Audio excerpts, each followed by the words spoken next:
Hey guys. Okay, I'm gonna walk you through the way I would have played this. I actually found out it's not even on my, the exchange that I use, but here's what I would have done. Let's just look at the replay. And sure, this is, hindsight. It's easy for me to say these things, but these are some things that you can practice going forward. First of all, when price is moving up like this really rapidly, and it seems to be bouncing off the same area, just go ahead and put you a line there, extend it. Keep extending it as much as you need to. But as price moves forward, let's step one, maybe two. Yeah, there's the drop. Okay. So this is the first. Actually, it went ahead and did two. I didn't mean to do that. All right, let engineering robo load here, and I'm going to show you something. So this is where you have to be proactive. You have to really be watching the play. Number one, if you go to the daily chart, it's going to show we have 100% volatility. That's your first confirmation of the 5 that you need. So stepping forward one candle, there's your AI sell and take profit. The candle actually closed in this position right here. So you broke your downtrend line, which you could use that as confirmation. Maybe not. I don't know how engineer looks at that, but I do like these. Sometimes they work, sometimes they don't. But anyway, you do have a breakdown here. At this point, what you would do, unless you've gone up to a higher time frame and drawn it, you could put a I don't know, you could put the line here or you could put the line there, because this is kind of your head now and that's your shoulder. But if price stays below this line at 0.89, then it has broken, this is now resistance basically. But if you go up to daily chart, might have to go to the 3-hour chart actually. Yeah, see right there. If you look back here, you've got a wick right there. I mean, there's nothing really else to connect it to, but you could drop this down a little bit lower. So see how those candle bodies right there match that wick on the left side on the 3-hour chart. So just go up and look at your higher time frame first. That's pretty important. That way you're prepared. So let's go back to the replay. I don't know why it changed. All right, so if we're considering this our resistance right here, because our lines aren't drawing just yet, right? Because it's, the price action is still developing. So this is what we consider our resistance. If it drops below here, then we take a position. And then if it gets back above it, then we have to close it. So if we step forward one, that should give us the candle. Yeah, there we go.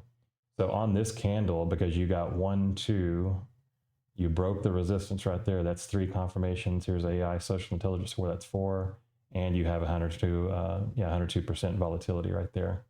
So, and you got a breakdown of the uptrend line right there. So I know this is an add-on. This isn't really part of what engineer watched for, but you have 5 that have been confirmed there.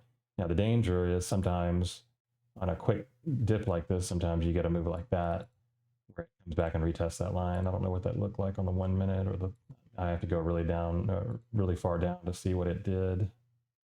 Yeah, it didn't really come back up here much. It just kind of stopped right there and went right back down. It did come up just a little bit, after it made that big dip. So sometimes they retest like that, sometimes they don't.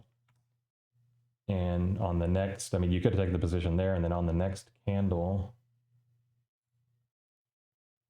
we actually broke down the hodl line. So right here, you're definitely taking a position, right? I mean, you got like 6 or 7 confirmations at this point.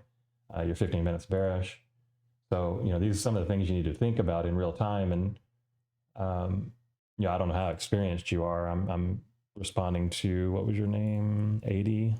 I'm not sure if I'm saying your name right. I hope so.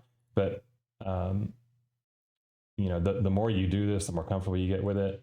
Again, this is hindsight. I'm looking back at something that already happened. It's very very easy to dissect something like that to make it look like I know exactly what I'm doing.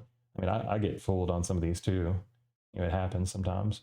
Sometimes this comes up here, I get stopped out, and then I should have re-entered here and I don't, and then it drops all of a sudden. So, use some of these methods to, figure this stuff out. But if we go down to like a really low time frame and see what happened on that candle body, yeah, it didn't come up much either on that one. So I don't recommend going down, lower than 5 minutes, but all I'm trying to do is see if it, it did have a really short-lived recovery, like 50% of that big candle that happened, maybe less than that. But then on the 5 minute, it looks like a huge candle right there. So, if you were really watching closely, then you entered right there. And yes, this next candle did push all the way back up to here.